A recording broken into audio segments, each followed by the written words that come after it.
Break کے بعد پھر ایک بار آپ کی خدمت میں حاضر ہیں. واٹس ایپ ٹیکسٹ میسیجز کے ذریعے جو سوالات ہیں آپ کی خدمت میں پیش کرتے ہیں. السلام علیکم. وعلیکم السلام. My question is every time I eat food I get 1 or 2 hairs in، یعنی ان کا میں اردو میں ترجمہ کر دوں تاکہ وقت ہمارا بچ جائے، کہ جب بھی کھانا کھاتے ہیں 1-2 بال اس میں آ جاتے ہیں اور یہ ہمیشہ ہوتا ہے، تو کیا کسی نے جادو تو نہیں کر دیا ان کے اوپر؟ نہیں، کوئی جادو نہیں ہے.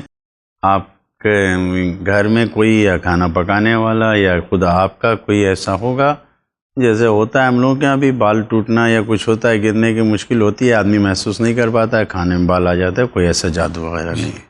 اس سے بہتر ہے کہ جس طرح شیف لوگ جو اپنے سر پہ ایک مخصوص ٹوپی پہنتے ہیں، وہ ٹوپی پہن کے اگر کھانا بنایا جائے یا دوپٹہ اس طرح سے باندھ لیا جائے تاکہ بال اس میں نہیں گرے. احتیاطی جادو ادو کچھ نہیں ہے. جی. السلام علیکم. وعلیکم السلام. میرا نام ساحل، میں دہلی سوال ہے. میری عمر 23 سال ہے. میرے ساتھ ایک پرابلم ہے. میں نماز پڑھنے جاتا ہوں، ایک ٹائم نماز پڑھنے کے بعد میرے من میں خیال آتا ہے کہ میں ناپاک ہو گیا ہوں. مسئلہ بتائیے مجھے کیا کرنا چاہیے؟ یعنی کثیر الشک ہے. یہ توجہ نہ کریں، یہ شیطان ہے کہ جو آپ کو اپنے ایسے شک میں مبتلا کر رہا ہے تاکہ آپ اگلی نماز کی طرف نہ جائیں. جیسے ہی یہ خیال آئے، اگر آپ حالت نماز میں نہیں ہیں تو فوراً اعوذ باللہ من الشیطان الرجیم کہیے. جیسے ہی یہ خیال آئے آپ لا حول ولا قوت الا باللہ العلی العظیم کہیے. اگر آپ نماز میں ہیں تو آپ اپنی نماز کو آگے بڑھائیے. اگر نماز میں نہیں ہیں تو فوراً لا حول پڑھیے، اعوذ باللہ پڑھیے، صلوات پڑھیے، اس کو دور کیجیے. اور اگر زیادہ شک اور وسواس آتا ہے تو سورہ ناس کو زیادہ پڑھیے. یقین جانیے یہ صرف شیطانی وسوسہ ہے، شیطانی خیال ہے کہ آپ کو شیطان عبادتوں سے دور رکھنا چاہتا ہے بس، لہٰذا اس پر بالکل توجہ نہ کیجیے. بہت بہت شکریہ. السلام علیکم. وعلیکم السلام. میرا نام صادقہ ہے، میں کرناٹکا سے بول رہی ہوں. میرا سوال یہ ہے کہ میرے شوہر نے مجھ پہ ہر بات پہ شک کرتے ہیں اور مجھے تنگ کرتے ہیں، مجھے تکلیف دیتے ہیں. استغفر اللہ. انسان کو یہ کہا گیا ہے کہ ہن لباس لکم وہن لباس، یعنی خود مرد عورت کے لیے لباس ہیں اور عورت مرد کے لیے لباس ہے. لباس کا کام ہوتا ہے عیب کو چھپانا. اور اب اگر مرد اس شک کی بیماری میں مبتلا ہو گئے تو اس کو دور کرنا چاہیے. آپ عمل سے یہ ثابت کیجئے کہ غلط نہیں ہے. اگر کوئی ایسی منزل پیش آ رہی ہے، کچھ ایسا آ رہا ہے تو اس کو ثابت کریں کہ ہم ایسے نہیں ہیں. اور اگر زیادہ شک ہو رہا ہے تو بیٹھ کے کسی وقت بزرگوں کے سامنے، اور اگر نہیں تو تنہائی میں پوچھ لیں کیوں ہر بات پہ شک کرتے ہیں، تاکہ مسئلہ حل ہو جائے. ورنہ عورت اور مرد یعنی میاں اور بیوی، زن و شوہر ایک دوسرے کے لیے لباس ہیں، اور لباس کا کام یہ ہے کہ وہ سارے عیب کو چھپاتا ہے. ابھی ہم اس کپڑے کو پہنے بیٹھے ہیں، کسی کو کیا معلوم کہ ہمارے جسم کے اندر کیا ہے. لہٰذا بہتر یہ قرآن کی اس آیت کی روشنی میں کہ ایک دوسرے کے لیے ہم عیبوں کو چھپانے والے بنے، ظاہر نہ کریں. شک و شبہات میں بسم اللہ کہہ کے کام کو شروع کریں، انشاءاللہ یہ شک شبہات دور ہو جائیں. میرا نام حسین فاطمہ ہے، میں میرٹھ سے ہوں. میرا سوال ہے کہ بچوں کو اچھی پرورش کیسے کریں، ہدایت کس طرح کریں، بتا دیجیے. بہترین طریقہ یہی ہے کہ میدان عمل میں ان کو سکھایا جائے. اگر وہ بچے بہت چھوٹے ہیں تو ان کے کھانے پینے پہ لحاظ کیا جائے کہ ان کو ناپاک غذا نہ دیا جائے، یہ بہترین تربیت ہے. اور اگر ذرا سا بھی تمیزدار ہیں تو ان کے سامنے کوئی ایسا عمل نہ انجام دیا جائے جس کی بنیاد پر وہ کچھ غلط سبق حاصل کر سکیں. مثال کے طور پر اگر ہم یہ چاہتے ہیں کہ ہمارے بچے ہمارا احترام کریں، ہماری محبتوں میں رہیں اور ہمارے لحاظ کریں، تو ہمارے لیے ضروری ہے کہ ہم، اگر ہمارے والدین، ہمارے بزرگ موجود ہیں تو اپنے بچوں کے سامنے ہم ان کا ادب و احترام کریں اور ان کے سامنے پیش آئیں. اور اگر موجود نہیں ہیں تو جب بھی گفتگو کریں تو ادب و احترام سے اپنے بزرگوں کا نام لیں، گفتگو کریں، تاکہ ان بچوں کے اوپر یہی اثر پڑے کہ ہمارے والدین بزرگوں کا احترام کرتے ہیں.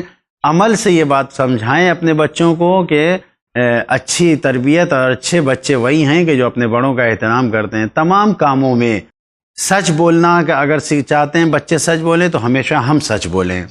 اسی طریقے سے چاہتے ہیں اگر بچے اچھی تربیت پاتے ہوئے نماز کو صحیح وقت پر اور صحیح طریقے سے انجام دیں تو ہم خود بچوں کے سامنے صحیح نماز اور وقت پر پڑھیں.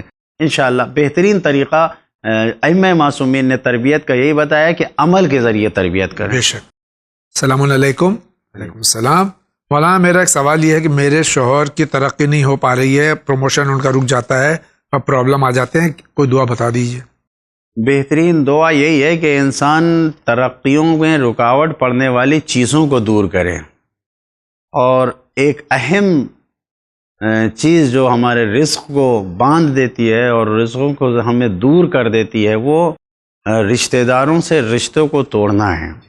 جب انسان رشتوں کو توڑتا ہے تو خود بخود رزق میں کوئی نہ کوئی پابندی آتی ہے اور ہم سمجھتے ہیں کہ ہم ترقی نہیں کر پا رہے، پروموشن نہیں ہو رہا ہے۔ لہٰذا ان رکاوٹوں کو دور کریں، گناہوں سے اپنے آپ کو بچائیں خود بخود۔ بہترین دعا یہی ہے کہ انسان اپنے آپ کو گناہوں سے بچائے، رشتوں کو توڑنے سے بچائے، خود بخود ترقی ہوگی۔ اور اگر چاہتے ہیں کہ ظاہر ہے کہ میں یقین سے تو نہیں کہہ سکتا کہ یہی وجہ ہے، لیکن انشاءاللہ یہ وجہیں نہیں ہوں گی، پھر بھی اگر مشکل آ رہی ہے تو زیادہ سے زیادہ قرآن مجید کی تلاوت کریں، بخصوص نماز عشاء کے بعد سورہ واقعہ کی تلاوت کریں، اس سے رزق میں برکتیں ہوتی ہیں، مشکلات دور ہوتی ہیں۔ السلام علیکم۔ Salam, my name is Yasmin Sayyed from Bengaluru. My question is, while praying, if we get different thoughts, what actually we should do? یعنی اگر نماز کے دوران خیالات مختلف آتے ہیں تو ہمیں کیا کرنا چاہیے؟ نماز سے پہلے ہم وہ چیزیں جو ہمارے خیالات کو اپنے ساتھ لے جاتی ہیں ان سے اپنے آپ کو بچنا ہوگا۔ جی، اسی لیے ہمیں یہ حکم دیا گیا کہ جب انسان گھر سے نکل رہا ہے مسجد کی طرف جانے کے لیے، عبادت کرنے کے لیے، یا گھر میں ہی ہیں آپ اور عبادت کے لیے جانے جاتے ہیں، تو جب آپ وضو کرنے کے لیے جا رہے ہیں تو توجہ وضو کے پانی کی طرف ہونی چاہیے کہ ہم کیا کر رہے ہیں، یہ پانی کیسی نعمت ہے، پانی پہ توجہ دیں۔ پانی وضو کرتے وقت جو عمل انجام دے رہے ہیں، چہرے پہ پانی ڈالنا، کلی کرنا، یہ ساری چیزیں، اور ان اعمال پہ تو غور کریں۔ اس کے بعد پھر اذان، اقامت، اس کے اوپر توجہ۔ اب اگر انسان نماز میں خیالات سے بھی بچنا چاہتا ہے اور ادھر اقامت کہہ رہا ہے اور موبائل پہ میسج بھی دیکھ رہا ہے، جی، اذان کہہ رہا ہے، موبائل کو چیک بھی کر رہا ہے، تو سارے خیالات تو دوسری طرف ہیں۔ اگر ہم چاہتے ہیں کہ نماز میں کم سے کم خیالات آئیں تو اپنے آپ کو زیادہ سے زیادہ وقت نماز سے پہلے ان رکاوٹوں سے دور کریں، خاص کر کے آج کل جو موبائل کی دنیا، اس سے اپنے آپ کو دور کریں، اور جو چیزیں رکاوٹ بنتی ہیں اس سے دور کریں اور توجہ کریں وضو پہ، وضو کے پانی پہ، اذان پہ، اقامت پہ، تکبیرۃ الاحرام کہنے کے، اور اس کے علاوہ اگر ہو سکے تو جو دعائیں ہیں وضو کے لیے ان کو بھی دیکھیں، غور کریں۔ انشاءاللہ یہ خیالات بالکل دور ہو جائیں گے اگر ہم تھوڑا سا بھی توجہ کریں انشاءاللہ۔ جاوید مولانا صاحب، السلام علیکم۔ علیکم السلام۔ مجھ کو جانکاری لینی ہے کہ کیا کربلا اور شام کی زیارت بینک کے لون لے کر جس پر انٹرسٹ بھی دینا پڑتا ہمارے ملک میں، کیا جائز ہے؟ میں معصومین نے کہیں سے بھی کوئی عمل کے لیے ہمیں سفارش نہیں کی ہے کہ ہم قرض لے کے جائیں، کوئی وہ نہیں ہے، سوائے کربلا کی زیارت کے لیے کہا گیا کہ اگر انسان کو یقین ہے کہ قرض ادا کر دے گا تو قرض لے کے زیارت پہ امام حسین کی چلا جائے، صرف ہے، اور وہ بھی قرض ادا کرنے کے۔ لیکن یہ صورتحال جو انٹرسٹ لے کے، لون لے کے زیارت پہ جائے، اس کی تاکید کسی روایت میں نہیں ہے کہ ایسا کرے۔ ہاں، مومنین کے درمیان جو قرض حسنہ چلتا ہے، اگر اس طریقے سے قرض لے کوئی جا رہا ہے اور امید ہے کہ واپس کر دے گا تو اس کی اجازت دی گئی ہے، وہ بھی صرف کربلا کی زیارت۔ بہت بہت شکریہ۔ میرا سوال یہ کہ کیا محرم میں نکاح پڑھ سکتے ہیں؟ ربیع الاول کی 8 تاریخ ختم ہونے سے پہلے کیا نکاح پڑھ سکتے ہیں؟ 2 سوال ہیں۔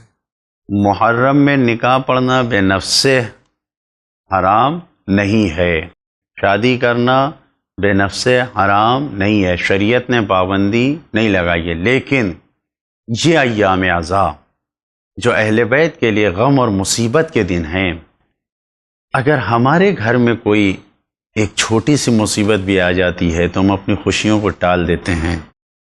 ہماری جان قربان اہل بیت اطہار علیہ السلام پہ کیسے ہمارا دل گوارا کر سکتا ہے؟ ہرگز نہیں ہمیں انجام دینا چاہیے۔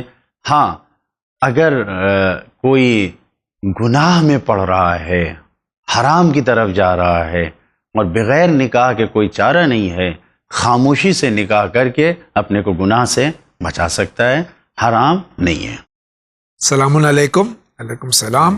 میرا سوال ہے کہ ابھی کچھ مجلس میں 2 اور 3 مولانا نے یہ پڑھا ہے کہ جب آخری امام علیہ الصلوۃ والسلام کا ظہور ہوگا اور ان کی شہادت ہوگی تب انہیں مولا حسین علیہ الصلوۃ والسلام دفن کریں گے، اور 72 شہید بھی ہوں گے، اور پھر مولا حسین ان کی شہادت کا بدلہ لیں گے. یہ کہاں تک صحیح ہے؟ بعض روایتوں میں اس طریقے کی روایتیں ہیں، بیان کیا گیا ہے. بہرحال انسان کو اس میں دیکھنا ہوگا. انکار نہیں کیا ہے ہمارے علماء نے، اس طرح کی روایتیں ہیں. موجود ہیں. السلام علیکم. علیکم السلام. بسم اللہ الرحمن الرحیم. میں ممبرا سے ہوں. میرا سوال ہے کہ کیا رسول خدا صلی اللہ علیہ وسلم کی شہادت ہوئی تھی یا ان کی وفات ہوئی تھی؟ کیونکہ میرے ایک شیعہ کلیگ کا یہ کہنا ہے کہ ان کی وفات ہوئی تھی، کیونکہ قرآن میں اللہ نے ان کی حفاظت کا وعدہ کیا ہے، اور جو ان کی شہادت ہوئی ہے وہ سب ہمارے اسکالرز میں نے چینج کیا ہے. کہاں تک صحیح ہے؟ معتبر تاریخوں میں حتیٰ سیرہ ابن ہشام میں یہ لکھا ہوا ہے کہ سرکار رسالت مآب کو جنگ خیبر کے موقع پر ایک یہودی عورت نے آپ کے مرغوب غذا گوشت کے ذریعے، جو اگلا دست ہوتا ہے تو اس کا گوشفند کا وہ پکا کے دیا، اس میں زہر ملایا تھا. آپ نے ایک لقمہ کھایا اور اپنے اس زہر کی طرف متوجہ ہو گئے، غذا سے ہاتھ ہٹا لیا، لیکن وہ ایک ایسا سویٹ پوائزن تھا، ہلکا زہر تھا، کہ جس کی بنیاد پر دھیرے دھیرے اثر زہر کا ظاہر ہوا، اور پھر آپ کی شہادت واقع ہوئی. اس دنیا سے آپ گئے ہیں. السلام علیکم. وعلیکم السلام. زہرا کا سوال ہے پونے سے. سجدہ کس چیز پر ہو سکتا ہے، اور کیا جانماز مصلی پر سجدہ ہو سکتا ہے؟ اسی کے ساتھ ایک سوال جو یہ ایام اعزاں میں خواتین کے درمیان میں آیا تھا کہ ایک جگہ مجلس میں سجدہ کا دستیاب نہیں تھی، تو وہ ایک خاتون نے کہا کہ اس ناخون پہ سجدہ کیا جا سکتا ہے انگوٹھے کے. یہ کہاں تک صحیح ہے؟ میری گزارش یہ ہے کہ تمام مومنین اور مومنات توضیح المسائل کو اپنے گھر میں رکھیں اور اس کا مطالعہ کریں، دیکھیں سجدہ کس چیز پر صحیح ہے.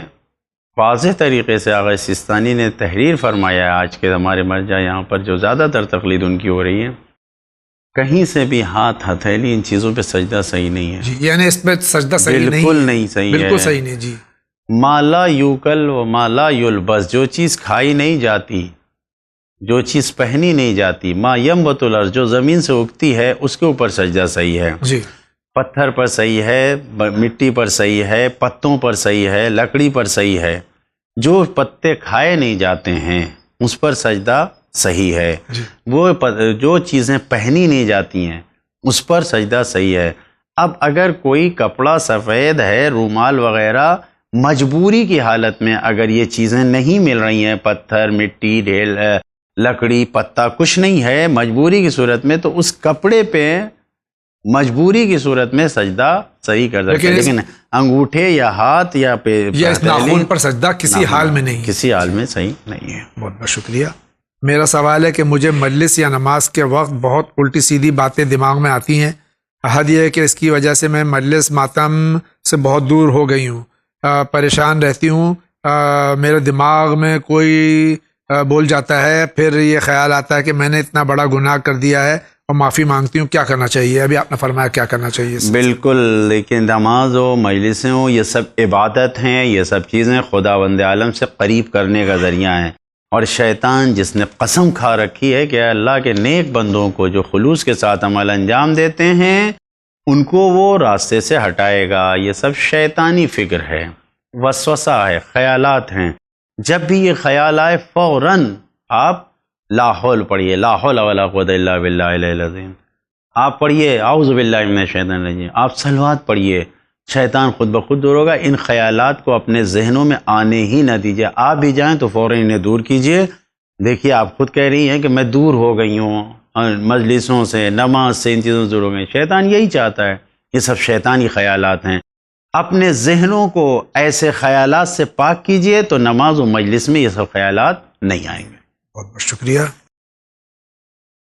السلام علیکم. السلام. I'm Abbas Jafri from Nanota, Sadat. My question is Karbala کے سب سے پہلے شہید کا کیا نام ہے؟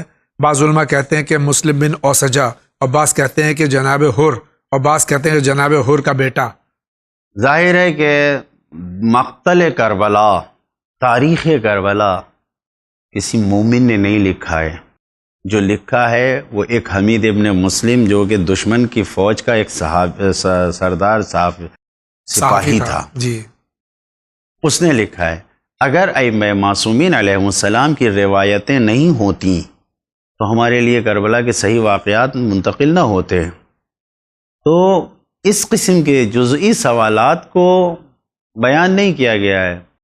مقتل نے جو تحقیق کر کے لکھا بھی ہے تو یہی ہے کہ سب سے پہلے اجتماعی حملہ ہوا اور اس میں اصحاب حسینی شہید ہو گئے. جی. اب اگر یہ کہا بھی جاتا ہے کہ سب سے پہلے تو تن بتن جو جنگ ہو رہی تھی آمنے سامنے کی، 1 to 1 جس کو کہتے ہیں، ہاں، تو اب اس میں کسی نے کہا ہے جناب مسلم ابن اوسجہ، کسی نے جناب، کیونکہ جناب حر کے یہ جملہ تاریخ نے لکھا ہے کہ جب وہ آئے ہیں تو انہوں نے کہا سب سے پہلے میں جنگ کرنا چاہتا ہوں، میں شہید ہونا چاہتا ہوں. بعض نے کہا ہے کہ نہیں، جناب حر کے نے اپنے بیٹے کو سب سے پہلے بھیجا. تو یہ جو تینوں نام لیے جاتے ہیں یہ تینوں بھی ہیں. حقیقت امر یہ ہے کہ کوئی معتبر ایسا ذریعہ نہیں ہے جس کی بنیاد پر کہا جا سکے کہ یہی سب سے جب اجتماعی حملہ ہوا اور اکٹھا کئی صحابہ شہید ہو گئے تو کیا پتا کہ کون سب سے پہلے شہید ہوا. اصل یہ ہے کہ شہدائے کربلا کے راستے پہ چل کے ہم بھی کامیابی کو اختیار کریں. جیسے وہ کامیاب ہوئے ہیں ویسے ہی ہم بھی کامیابی کے راستے پہ چل کے اپنے کو کامیاب بنائیں. اصل یہ ہے. بہت بہت شکریہ. السلام علیکم. وعلیکم السلام. مائی کوشچن از دیٹ آج کی بہت سے انڈیویجولس اپنے موت کے بعد اپنے آرگنز کو ڈونیٹ کرتے ہیں، ہارٹ، برین وغیرہ، تو کیا یہ صحیح ہے؟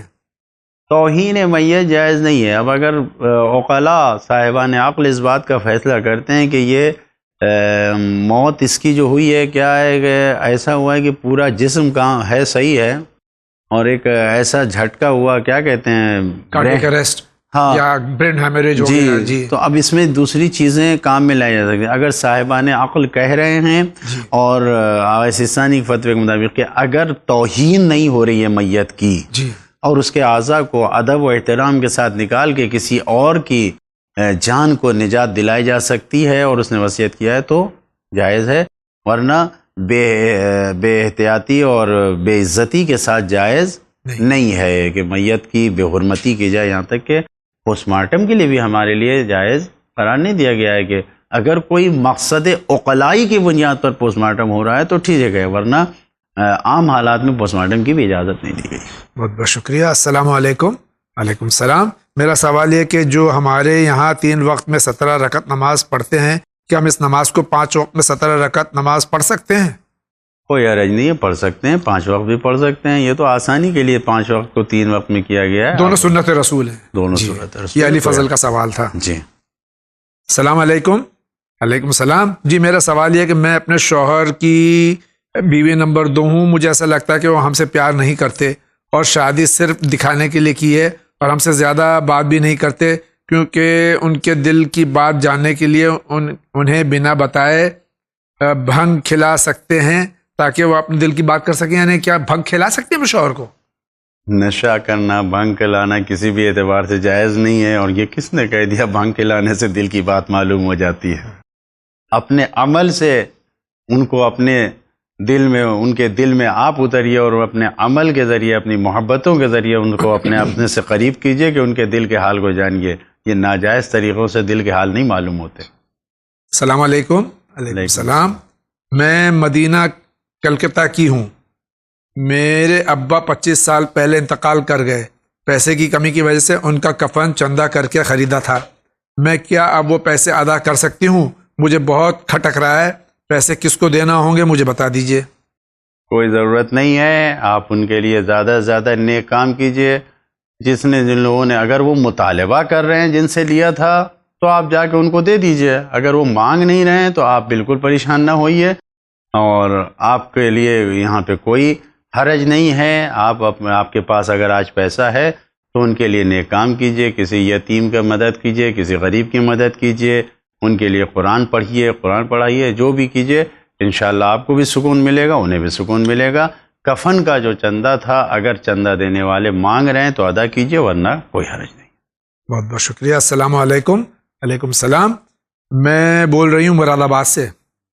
مجھے مولانا صاحب سے پوچھنا ہے اگر شادی سے پہلے لڑکی کا متا ہوا ہے اور وہ اس کے بعد میں کسی اور سے شادی ہو جاتی ہے اور آپس میں پیار نہ ہو میاں بیوی میں، خاص کر بیوی کو جس سے متا ہوا ہے، تو پھر اسے پیار کرتی تھی جس سے متا ہوا، تو کیا کرنا چاہیے؟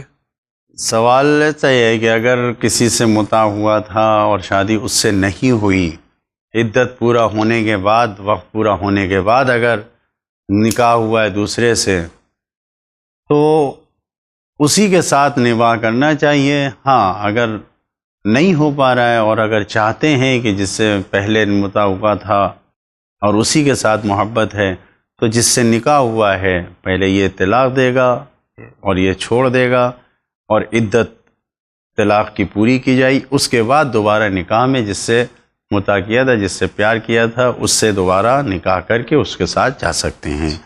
یہ شرعی طریقہ ہے، اس کے علاوہ کوئی اور طریقہ نہیں ہے۔ ناظرین کرام، اسی کے ساتھ ہم جا رہے ہیں بالکل آج کے اس ایپیسوڈ کے خاتمے کی طرف، لیکن اس امید کے ساتھ کہ ماہ ربیع النور ہے، ماہ ربیع الاول ہے، ماہ ولادت سرکار ختم مرتبت صلی اللہ علیہ وآلہ وسلم ہے، جو ہمارے لیے بہترین عیدوں میں سے ایک عید ہے، اور سرکار امام جعفر صادق علیہ الصلوۃ والسلام کی ولادت ہے۔ ہمیں چاہیے کہ ان دو بزرگوار کی سیرت پر مکمل طور سے عمل کرنے کی پوری کوشش کریں، ان کی یاد منائیں، میلاد منعقد کریں، محفلیں منعقد کریں، روشنی کریں، دلوں کی بھی روشنی کریں، روحوں کی روشنی کریں، اور اپنے گھروں کو بھی روشن رکھیں، ضیافت کریں، ایک دوسرے کو مبارکباد پیش کریں۔ آغا کا بھی شکریہ ادا کرتا ہوں میں۔ آغا، اگر آپ کوئی پیغام دینا چاہتے ہیں عید میلاد النبی کے سلسلے میں اور عید میلاد صادقین علیہ الصلوۃ والسلام کے صدقے؟